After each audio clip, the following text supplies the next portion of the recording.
Hello everyone, welcome back on my YouTube channel. कैसे हैं आप सब? उम्मीद है आप सभी अच्छे से होंगे। हम भी बहुत अच्छे से हैं। और कल का व्लॉग आप लोगों ने देखा था, नेपाली वेडिंग पार्ट 1, और ये उसी का ही पार्ट 2 है। I mean Nepali wedding part 2। ठीक है। और आज के इस ब्लॉग में आप लोगों को बहुत बहुत प्यारी प्यारी रस्में देखने को मिलेंगी, रीति रिवाज, नेपाली रीति रिवाज देखने को मिलेंगे कि नेपाल की शादी में कैसे क्या होता है। ठीक है। हर एक चीज़ मतलब पूरा नेपाली कल्चर आपको देखने को मिलेगा। ठीक है। तो बस पूरा अच्छे से वॉच करना, और मैं आप लोगों के साथ आज क्या क्या शेयर करती हूँ ये तो आपको पूरा व्लॉग देखने के बाद ही पता चलेगा। ठीक है। तो यहाँ पे ये कौन सी रस्म हो रही है वो मैं आप लोग को पहले बता देती हूँ। सो यहाँ पे पाँव पूजी की रस्म हो रही है। ठीक है। जो कि हमारे इंडिया में भी होती हैं, लेकिन कब होती हैं वो भी आप लोग को पता ही है। ठीक है। जिन लोगों को नहीं पता है मैं उनको बता देती हूँ। ये जो पाँव पूजी की रस्म है ना, ये हमारे इंडिया में मंडप पे होती है। मंडप में जब बैठते हैं ना दूल्हा दुल्हन, तब होती है। लेकिन मैंने देखा नेपाल में ये रस्म स्टेज पर होती है, जो कि बहुत डिफरेंट था। इसीलिए मैं आप लोग के साथ शेयर कर रही हूँ। अच्छा, आज का व्लॉग थोड़ा लेंदी भी बनाया है मैंने, क्योंकि मुझे लग ही नहीं रहा था कि इसमें मुझे कुछ एडिट करना चाहिए। क्योंकि वहाँ पर मैंने जो भी मतलब कुछ शूट किया ना, तो मुझे लग रहा था कि ये सारी चीज़ें आप लोगों के दिखाने के बनता है। इसकी वजह से मैंने कुछ भी एडिट नहीं करी है। एज़ इट इज़ जैसा मैंने रिकॉर्ड किया था वैसे ही आप लोग के साथ शेयर कर रही हूँ। और मुझे ये चीज़ बहुत अच्छी लगी। जो ये पाँव पूजी की रस्म है ना, ये स्टेज पर हुई, मुझे बहुत बहुत अच्छा लगा, जिसमें कि सभी लोग बहुत अच्छे से देख पा रहे हैं। और एक बात मैं ज़रूर कहूँगी, जब एक लड़की ना, शादीशुदा लड़की अपने मायके की शादी एंजॉय करती है ना, मतलब जैसे उसके भाई की शादी हो गई या बहन की शादी हो गई या कज़न सिस्टर ब्रदर की शादी हो गई, किसी की भी शादी हो गई, एक शादीशुदा लड़की अपने मायके की शादी केवल एंजॉय करती है। ठीक है। लेकिन वहीं पर जब एक शादीशुदा लड़की ससुराल की शादी अटेंड करती है ना, सो सही बताऊँ मैंने ये अनुभव लिया है, बहुत अच्छा लगता है। बहुत ही अच्छा। मतलब आपको थोड़ा मतलब आप ना रिस्पेक्टेबल पर्सन हो जाते हो। आपको सभी लोग बहुत ज़्यादा मतलब रिस्पेक्ट देते हैं, और आपके ऊपर ज़िम्मेदारी भी होती है। ठीक है। तो ये मैं क्यों कह रही हूँ, क्योंकि मुझे भी मतलब मैंने भी लाइफ में पहली बार देखा और मुझे अच्छा लगा। सभी लोग मुझे बहुत बहुत ज़्यादा रिस्पेक्ट दे रहे थे, बहुत ज़्यादा प्यार दे रहे थे। तो मुझे बहुत अच्छा लग रहा था, कुछ अलग ही फ़ील हो रहा था। मतलब इस शादी में मुझे बहुत ज़्यादा रिस्पेक्ट और बहुत ज़्यादा प्यार मिला। यहाँ पे सभी लोग बैठे हुए हैं। सबसे सबसे लास्ट में मतलब आप देख रहे हो ना, इधर भी मेरी ननंद बैठी हुई हैं, और सबसे उधर भी ननंद बैठी हैं, दोनों कॉर्नर में। बाकी नानी जी, मामा जी, मम्मी जी और मेरे पतिदेव जी बैठे हुए थे। सो ये देखिए, यहाँ पे पाँव पूजी की रस्म हो रही है। ठीक है। तो हाँ, मैं आप लोग से ये कह रही थी, एक शादीशुदा लड़की जब अपनी ससुराल की शादी अटेंड करती है ना, तो उसमें बहुत ज़्यादा ज़िम्मेदारियाँ होती हैं, और वो डिपेंड करता है लड़की के ऊपर, वो ज़िम्मेदारी निभा रही है या फिर भाग रही है उस ज़िम्मेदारी से। ठीक है। तो मुझे भी सौभाग्य मिला इस रस्म में मतलब हिस्सा लेने का। और यहाँ पे ये जो टीका लगा रही हैं ना, ये दुल्हन की ताऊ जी की बेटी हैं। ठीक है। तो ये अपनी छोटी सिस्टर को टीका लगा रही हैं और उनके पाँव पूजेंगी। तो ये रहता है। और अब यहाँ पे हमारी मम्मी जी, मेरी सासू माँ, अपनी भाई की बेटी के पाँव पूजेंगी। और क्या होता है ना, दूल्हे का आप लोग को भी पता ही है, इंडियन में भी मतलब इंडियन कल्चर में भी ऐसा होता है कि दूल्हे के हाथ का अंगूठा और दुल्हन के पैर पूजे जाते हैं। ठीक है। क्योंकि मुझे इसलिए याद है ना, मैं इसलिए बोल रही हूँ इंडियन कल्चर में होता है, क्योंकि मेरी शादी में भी ऐसे ही हुआ था। मेरे पतिदेव जी के मतलब हाथ का अंगूठा और मेरे पाँव पूजे गए थे। तो इस तरह से ये बड़ा ही सौभाग्य, मतलब एक बहुत नसीबों वाली बात है, जो मुझे भी करने को मिला। अभी आप लोग देखिएगा, मैंने भी अपनी ननंद जी के पाँव पूजे। मुझे इतना अच्छा लगा गाइस, मैं क्या बताऊँ। फर्स्ट टाइम ऐसा हुआ है। ठीक है। तो यहाँ मम्मी अभी पाँव पूज रही हैं, उसके बाद फिर मेरी बारी आएगी, मैं भी पाँव पूजूँगी। और मैं बहुत ज़्यादा एक्साइटेड थी क्योंकि मुझे बहुत अच्छा लग रहा था। यहाँ पे भी जितने भी पाँव पूज रहे हैं सब मायके वाले हैं, ठीक है? और दुल्हन के मतलब मायके की तरफ के लोग हैं। तो अभी देखिए हमारी बारी भी आ गई। अभी यहाँ पे क्या है ना, छोटा सा कलश ले रखा है पतिदेव जी ने। वो उससे पहले तो पतिदेव जी करेंगे, ठीक है? पहले मेरे पतिदेव जी करेंगे और उसके बाद मैं करूँगी। तो यहाँ पे ये देखिए, ये पतिदेव जी करेंगे। ये छोटा सा एक कलश दिया हुआ है, ठीक है? उससे क्या है कि मैं अच्छा जो जेंट्स होते हैं वो लड़के के पैर के ही धोया हुआ पानी पीते हैं। लेकिन जो मतलब जो लेडीज़ होती है ना, वो दूल्हे राजा के हाथ का अंगूठे का पानी को मतलब पीते हैं। पीते क्या, एक रस्म होती है ना, मुँह पे डालना ही होता है, तो ऑब्वियसली वो मुँह पे डाल के थूकना तो है नहीं, उसे पीना ही है ना? तो इसे ही पाँव पूजना बोलते हैं कि हमने अपनी मतलब होता है ना, बहन बेटियों के पाँव पूजे जाते हैं। दामाद जी को पूजा जाता है, तो वो एक वही रस्म है ये। तो यहाँ पे ये टीका लगा रहे हैं। एक्चुअली पतिदेव जी का भी फर्स्ट टाइम है, तो वो भी पूछ के ही कर रहे हैं। और इसमें क्या होता है ना, जो ये टीका लग रहा है ना, इस एक बार टीका उठाना है और एक बार में ही पहले दूल्हे को, फिर उसके बाद वही टीका उठा के दुल्हन को लगाना होता है। ऐसा नहीं होता है कि रख दिया फिर उठाया और फिर लगाया, ऐसा नहीं। एक ही बार उठाना है और एक ही बार में दोनों को लगाना है, इस टाइप से होता है। फिर इस टीका लगाने के बाद कुछ दक्षिणा दी जाती है, तो वो पतिदेव जी दे रहे हैं, ठीक है? और इसके बाद फिर बारी आई मेरी, ठीक है? और अभी मैं यहाँ पे पाँव पूजूँगी। मुझे बहुत अच्छा लगा था गाइस, मैं क्या बताऊँ। इन्होंने फिर दोनों को, अपनी बहन को और अपने होने वाले दामाद जी का, दोनों का ही पाँव मतलब छुआ, ढोग लगाया। और अभी मेरी बारी आ चुकी है। अब मैं भी वही करूँगी जो पतिदेव जी ने किया। यहाँ पे देखिए पानी ले लिया है छोटे से कलश में, ठीक है? तो अभी जैसे मैंने आप लोग को बताया था, जो जेंट्स होंगे तो वो दूल्हे के पैर छुएंगे, पैर के पानी पिएंगे। जो लेडीज़ होंगी वो हाथ के अंगूठे के पानी पिएंगी, ठीक है? तो यहाँ पे मैंने तो पानी पिया था, ठीक है?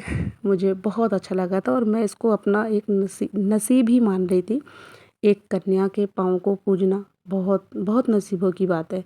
तो यहाँ पे मैंने अपनी ननंद जी के पैर के पाँव के पानी पिया और उसके बाद फिर अब दोनों को टीका लगाऊंगी। जैसे सभी लोगों ने किया वैसे ही मैं भी करूँगी।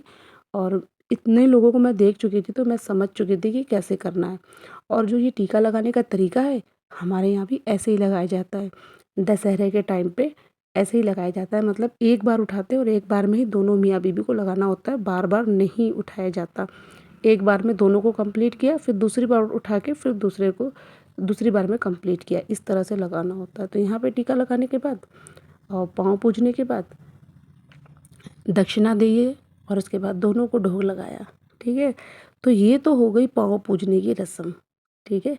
अभी यहाँ पर दुल्हन की जो रियल सिस्टर है ना, बड़ी सिस्टर जो ऑस्ट्रेलिया से आई हैं, मैंने बताया था आप लोगों को। अब वो दोनों मतलब इस घर के बड़े बेटी दामाद दोनों के दोनों ही अब इस तरह से ये रस्म निभा रहे हैं, ठीक है? और ये बहुत अच्छी लगी थी ये रस्म, बहुत बहुत ज़्यादा अच्छी लगी थी। क्योंकि ये देखिए, क्योंकि वो ना बड़े दामाद थे, तो वो ज़ाहिर है कि अपनी साली के पैर तो छुएंगे नहीं, तो उन्होंने सिर्फ टीका लगाया और दक्षिणा दी। और ये बड़ी बहन है तो ये तो पैर छू सकती हैं अपनी छोटी सिस्टर के। तो यहाँ पे ये तो अपनी छोटी सिस्टर के पैर टच करेंगी, उनको पैर में छुएंगी। ये देखिए आप, इस तरह से। और इसके बाद फिर ये वाली रस्म इनकी बड़ी बहन ने भी पूरी कर ली। और अभी यहाँ पर फिर धीरे धीरे सभी लोग ये रस्म निभाएंगे। ये हमारी मौसी जी हैं और मौसा जी हैं, मम्मी की छोटी बहन और उनके हस्बैंड, तो छोटी मौसी मौसा जी हैं। अभी सभी लोग धीरे धीरे ये रस्म पूरी करने वाले हैं। तो जैसे कि आप लोग देख रहे हैं। अच्छा, मैंने अपनी लाइफ में कुछ ऐसे लोग भी देखे हैं जो खुद से कुछ करना नहीं चाहते, लेकिन अगर कोई दूसरा बंदा कर रहा होता है तो वो कर रहा है, वो इसलिए नाराज़ हो रहे होते हैं कि ये क्यों कर रहे हैं, क्योंकि हम तो कर नहीं रहे हैं, लेकिन इनके करने से हम बुरे बन जाएंगे कि भाई ये कर रहा है तो उनसे क्यों नहीं हो रहा है, इस तरह से। ये होता है, मैंने देखा है अक्सर लोग ऐसा करते हैं। खुद से नहीं होता है कुछ, लेकिन जो दूसरा कर रहा होता है तो वो गुस्सा कर रहे होते हैं कि भाई हम तो कर नहीं पा रहे, लेकिन ये कर रहे हैं तो हम बुरे बन जाएंगे। अरे भाई आप भी करो, आपको किसने रोका है? किसी ने नहीं रोका ना, लेकिन आप करोगे नहीं क्योंकि आपका मन ही नहीं है। ठीक है, और अगर मन होता है तो इंसान सब कुछ कर लेता है। सो बट ये बात मैं आप लोग से इसलिए कह रही हूँ क्योंकि मैंने अक्सर लोगों को इस तरह से करते देखा है। खुद से नहीं होता लेकिन दूसरों के करे पे वो नाराज़ हो रहे होते हैं। ठीक है, और यहाँ पे ये ना सबसे छोटी वाली मौसी जी हैं, मम्मी की सबसे छोटी बहन, और उनके हस्बैंड मौसा जी बहुत अच्छे हैं गाइस। मैं जितनी तारीफ़ करूँ ना, सच बताऊँ, मेरे मेरे मुँह से शब्द भी मैं जितना बोलूँ उतना कम है। बहुत अच्छे हैं। अब यहाँ पे बारी आ गई छोटी वाली दीदी की। ठीक है, जो दीदी गोरखपुर से गई थी ना, वो दीदी की बारी आ गई। अब वो भी वैसे ही करेंगे जैसे कि सभी लोगों ने किया है। ये देखिए, पाँव पूजने की रस्म दीदी भी पूरी कर रही हैं। तो इस तरह से ये वाली रस्म स्टेज पर हुई, जो कि हमारे इंडिया में मंडप में होती है। तो ये चीज़ मुझे बहुत अच्छी लगी। स्टेज पर है तो सभी लोग अच्छे से देख पा रहे हैं। मंडप पे हर कोई नहीं बैठता। ठीक है, मंडप में क्या होता है कि बहुत ही कम लोग बैठते हैं, ज़्यादातर लोग स्टेज पर या प्रोग्राम वगैरह अटेंड कर रहे होते हैं। अच्छा लगा देखने में। तो ऐसा ही होता है, लोग खुद से तो कुछ नहीं करते, लेकिन जो कोई दूसरा कर रहा होता है तो नाराज़ ज़रूर होते हैं कि हम बुरे बन रहे हैं ऐसे करके। आप लोगों की लाइफ में भी ऐसा होता होगा, आप लोगों ने भी देखा होगा आपके आसपास ऐसे लोग होते हैं। तो मैं तो सिर्फ़ उन लोगों को इतना ही कहना चाहूँगी कि आप लोग भी करो, आपको किसी ने मना नहीं किया है, लेकिन आप करना ही नहीं चाहते तो कोई क्या करे, है ना? लेकिन जो कर रहा है ना, उस पे कभी गुस्सा मत हो, क्योंकि वो जो कर रहा है वो दिल से कर रहा है। ठीक है? और यहाँ पे अभी हो रहा है फ़ोटो सेशन, जो कि बहुत ज़रूरी है। सब लोग मतलब इत्तेफ़ाक एक साथ मिले हैं तो फ़ोटो सेशन तो होना ही है। और आप लोग को बताऊँ, मुझे फ़ोटो मतलब क्लिक कराने का बहुत ज़्यादा शौक भी है। मुझे पसंद है फ़ोटो खिंचवाना अच्छा लगता है। और यहाँ पे हम लोग सभी लोग पाँव पूजी की रस्म पूरी करके यहाँ पे बैठे हुए थे, और यहाँ पे दीदी भी बैठी हैं और साथ में पतिदेव जी भी। तो मैंने कहा लो मैं उस दोनों के फ़ोटो क्लिक करती हूँ। फिर उसके बाद धीरे-धीरे करते सभी लोग परिवार के आ गए थे, तो हमने सबके साथ ही फ़ोटो खिंचवाई। आप लोग को दिखाऊँगी मैं, ठीक है? आप लोग देखना, सभी लोग यहाँ पे फ़ोटो क्लिक कराएँगे। ये देखिए, ये आ गए हमारे देवर जी, मेरी मौसी जी के बेटे, ठीक है? सो ये देखिए तीसरे नंबर की मौसी जी ना, उनके बेटे। सो ये मेरे देवर जी हैं और ये जयपुर भी आए हैं, ठीक है? जयपुर भी आ चुके हैं, तो मैं इनको तो जानती हूँ बहुत पहले से। सो एक फ्रेम तो ये बन गया, ठीक है? अभी आप लोग धीरे-धीरे देखना, सभी लोग जॉइंट होते जाएँगे। ये देखिए, अब यहाँ पे ये आ गई हैं बड़े वाले मामा जी की बेटी, और ये मेरी ननंद लगती हैं, बहुत अच्छी हैं। इनसे भी बात करके मुझे बहुत अच्छा लगा, और मैं इनसे सेकंड टाइम मिल रही हूँ, ठीक है? और यहाँ पे देखिए, ये सेकंड वाली सिस्टर हैं, ये इनकी छोटी सिस्टर है, ठीक है? ये भी मामा जी की बेटी हैं, बड़े मामा जी की, ये भी ननंद लगती हैं। तो अभी फ्रेम इतना बड़ा हुआ। अभी आप देखिए पीछे से आ रहे हैं मौसा जी, हमारे सबसे प्यारे मौसा जी, सबसे छोटे मौसा जी, बहुत अच्छे हैं मौसा जी। तो अभी देखिए फ्रेम में इतने लोग हो गए, ठीक है? मौसा जी और मेरे देवर जी, दोनों तीनों नंदे। यहाँ पर मैं सभी की पिक ले रही थी। ये देखिए, ये एक प्यारी सी मेमोरी है जो हमेशा हमारे साथ रहेगी। ये दोनों मामा जी की बेटी हैं, बड़े वाले मामा जी की, और रियल सिस्टर भी हैं। और यहाँ पे अभी क्या है कि सॉरी, देखिए सभी लोग आ गए, सभी लोग। इसमें से अभी मैं आप लोग को बताऊँ, मेरी इसमें ननंद भी हैं, बड़ी वाली मामी जी भी हैं, और बड़ी मामी जी की बहू भी हैं, मतलब वो भी मेरी देवरानी लगेंगी। तो बड़ी मामी जी की देवरानी भी हैं, सभी लोग, मतलब बहुत बड़ा फ्रेम बन चुका है। और यहाँ पे ये सबसे बड़े वाले मामा जी के बेटे हैं, तो ये भी मेरे देवर लगते हैं, हमारे देवर ही हैं, ठीक है? और यहाँ पे ये दीदी हैं वो बोल रहे हैं कि आप मिडिल में आ जाएं। तो इस तरह से ये फ्रेम कंप्लीट होता है। बहुत अच्छा लगा, सबके साथ फ़ोटो खिंचवाई, बहुत अच्छा लगा, एक अच्छी सी यादें बन गई हैं। अच्छा, यहाँ पे अभी क्या है कि ये सबसे बड़ी वाली मामी जी हैं, जिनकी 2 बेटियाँ, और अभी इससे पहले जो फ़ोटो क्लिक करा रहे थे ना भैया, तो ये उनकी मदर हैं। और हमारी सबसे बड़ी वाली मामी जी बहुत अच्छी हैं। यहाँ पर पता है, मैं फ़ोटो तो सबकी ले ही रही हूँ, साथ में सभी लोगों का परिचय आप लोगों से करा पा रही हूँ, मुझे बहुत अच्छा लग रहा है। और नेपाल की शादी में मुझे बहुत अच्छा भी लगा। बहुत मम्मी जी का ना, मेरी सासू माँ जी का बहुत बड़ा परिवार है। बहुत बड़ा परिवार है उनका और सभी लोग बहुत अच्छे हैं। मतलब मेरी सासू माँ जी के मायके के लोग बहुत अच्छे हैं, बहुत सभ्य हैं, बहुत ज़्यादा। और सब पढ़े लिखे, शिक्षित हैं, फुल एजुकेटेड हैं। तो बहुत बहुत अच्छी बात है यहाँ पे। मामी जी भी हैं और भैया जी भी हैं, मेरे देवर जी। और बाकी आप लोग को तो पता ही है, पतिदेव जी भी हैं और भांजी जी हैं, मम्मी हैं और दीदी भी हैं, सभी लोग हैं यहाँ पे। तो इस तरह से फ़ोटो सेशन चल रहा था और नेपाल की शादी अटेंड करके मुझे बहुत अच्छा लगा। और इसमें मुझे अपनी सासू माँ जी के, मतलब जिन लोगों को मैं केवल सुना था मैंने, उन लोगों से भी मिलने का मौका मिला। और बहुत बड़ा परिवार है मम्मी जी का, बहुत सभ्य, बहुत बहुत अच्छे लोग हैं। बहुत, जितनी तारीफ़ करी जाए कम है गाइस, आप लोग यकीन करना मेरा। तो यहाँ पे हम लोग फ़ोटो तो हम लोगों ने बहुत खिंचवाई भाई, दिल खोल के फ़ोटो खिंचवाई हैं। अच्छा पता है, नेपाल की शादी में ना सभी लोगों से मिलने का मौका मिला। इस चीज़ के लिए मैं बहुत ज़्यादा खुश हूँ, बहुत ज़्यादा। ये देख लो, पतिदेव जी को बचपना सूझ रहा है, बैलून लेके बैठे हुए हैं। खैर, नानी के घर आए, बचपना तो सूझेगा ही। वो अपनी नानी के घर आए, ऑब्वियसली बचपना तो उनको सूझना ही है। तो यहाँ पे अभी हम लोग चारों लोग फ़ोटो क्लिक करा रहे थे। जैसे कि मैंने पहले भी बताया, फ़ोटो तो हम लोगों ने बहुत खिंचवाई, बहुत ही ज़्यादा। और अच्छे-अच्छे से तैयार हो जाओ ना, तो सच बताएँ फ़ोटो क्लिक करने का मन ही करता है। सो यहाँ पे, और अभी यहाँ पर पता है क्या है ना, मामा जी, जो छोटे वाले मामा जी हैं ना, और हमारी मामी जी, दोनों अभी यहाँ पर स्टेज पर ही कन्यादान करेंगे। ठीक है। सो देखो, ये भी थोड़ा डिफरेंट है ना, क्योंकि ये वाली रस्म जो होती है ना, कन्यादान वाली, वो भी हमारे इंडिया में मंडप के नीचे होती है, मंडप पर बैठ के की जाती है। लेकिन नेपाल में मैंने देखा, पंडित जी मंत्र उच्चारण कर रहे थे, बहुत अच्छे से मंत्र पढ़ रहे थे। और यहाँ पे कन्यादान की रस्म हुई स्टेज पर, दोनों मामा जी ने, और मतलब दोनों दोनों मतलब पति पत्नी, मामा जी और मामी जी ने मिलके कन्यादान किया। तो ये भी मुझे बहुत अच्छा लगा, बहुत ही ज़्यादा अच्छा लगा।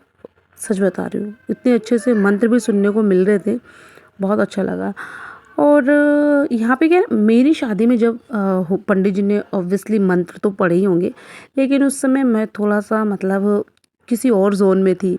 आई मीन मैं दुख में थी कि मैं अपने घर को छोड़ के जा रही हूँ, ये वो इस तरह की बातें होती ना, ये था। और यहाँ पे ना, ये जो है ना वाइट कलर का कपड़ा है, जो ये ना हमारे में होता ही है, हमारे हम लोगों की शादी में, मतलब इस तरह से वाइट कपड़ा होता ही है। और ये ना वो होता है जो लड़का और लड़की का गठबंधन होता है ना, ये वो वाला कपड़ा है।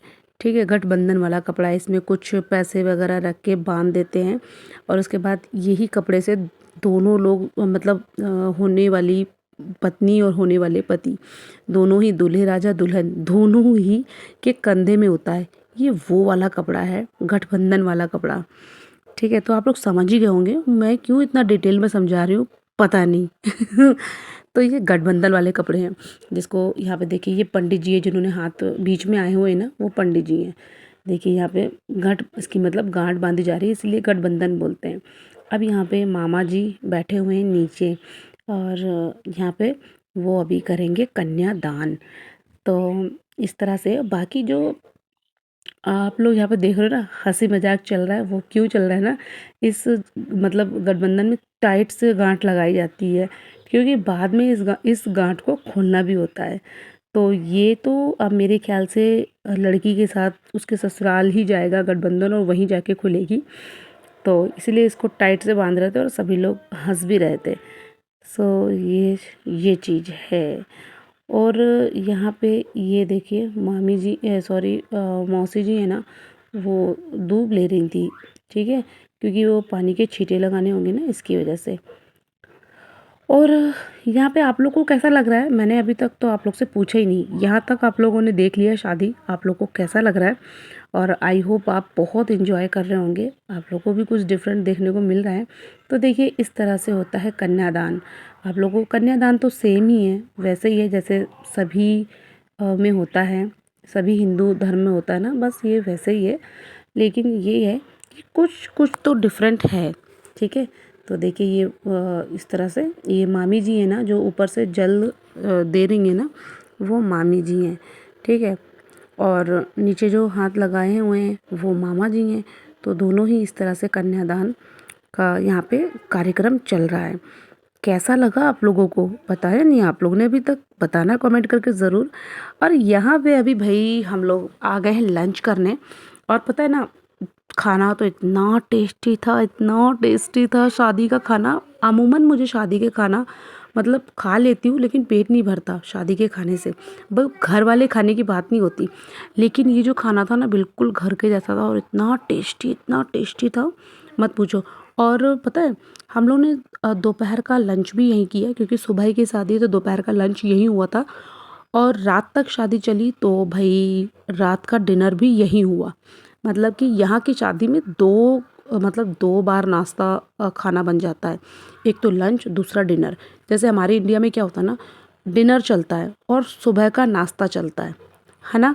तो वही वाली बात है, नेपाल में 2 बार का 2 टाइम का मतलब खाना हो जाता है, लंच डिनर दोनों हो जाता है।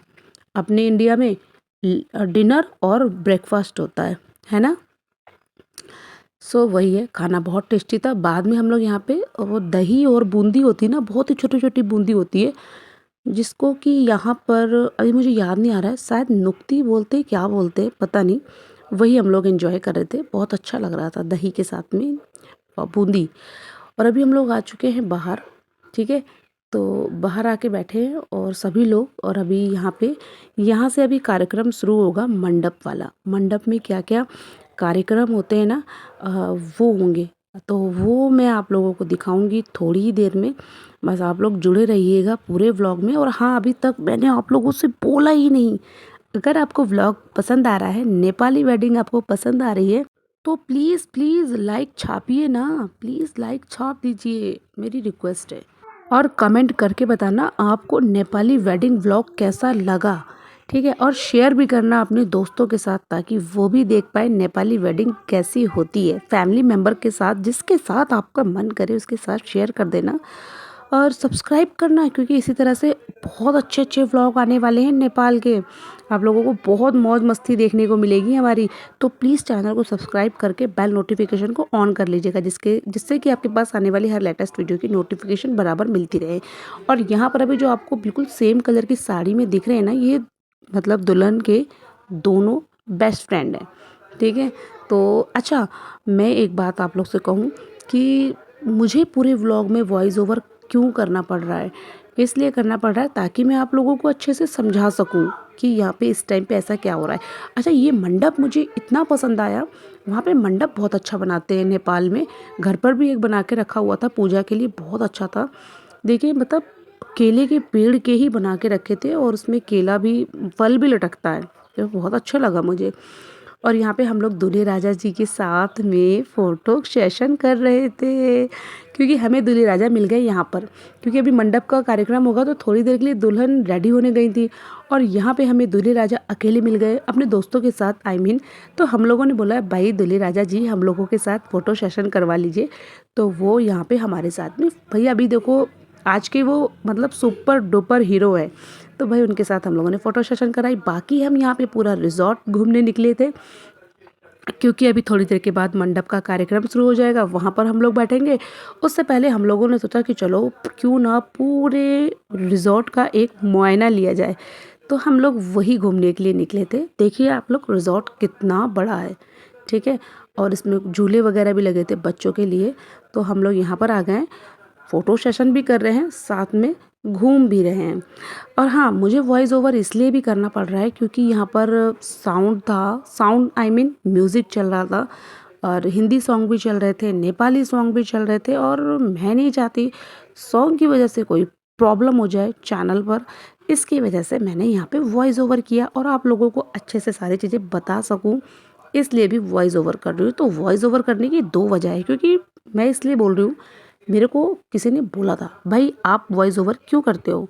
इसलिए करते हैं ताकि आप लोगों को बात समझ आ सके। अभी आप लोग इस बाजे का, बंसी बाजे का लुफ्त उठाइए। हम मिलते हैं थोड़ी देर के बाद।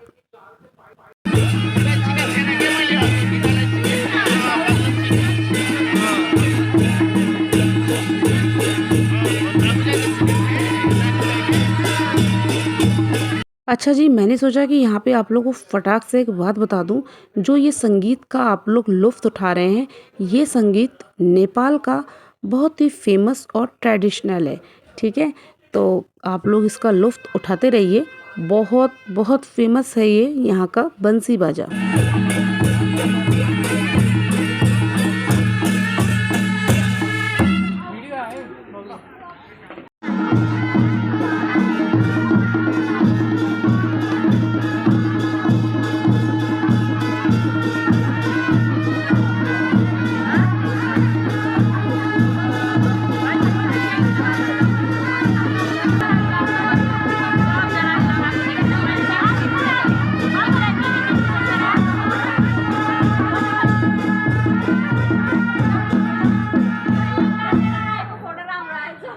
पता है गाइज़, अभी ना इससे पहले आप लोगों ने देखा उसमें मौसी जी भी डांस कर रही थी, दीदी भी डांस कर रही थी और मौसा जी भी डांस कर रहे थे। मौसा जी बहुत अच्छा डांस करते हैं और अभी वो फिर से आए हैं, देखना फिर से डांस करेंगे।